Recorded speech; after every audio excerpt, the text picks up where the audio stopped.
Welcome back to episode 3 of Yummy Ways to Never Throw Your Sourdough Discard Away. And today we're making hot cross buns in the spirit of Easter. I will leave the recipe in the comments if you ever want to give them a go, but just to show you how easy these buns are. The dough is just flour, sugar, salt, a generous amount of the spices of your choice. I personally added cinnamon, cardamom, clove, nutmeg, and ginger. Because why not? You then add about 200 grams of sourdough discard, which equals about 3 sourdough feeds for me, an egg, warm milk in which I had previously activated my yeast, and room temperature butter. The goal of this series is to show you there is so much more to make with sourdough than just a sourdough loaf. And to be honest, it is also the hardest thing to get right, especially if you are a beginner. You can then add any add-ons that you fancy, traditionally chocolate or raisins, but today I opted for a generous amount of orange zest I have frozen over the winter from my grandparents' oranges.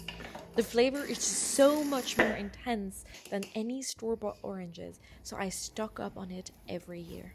After that, you just let the dough rest for a couple of hours to rise, and you then divide the dough and shape them into individual balls that you place in a baking tray.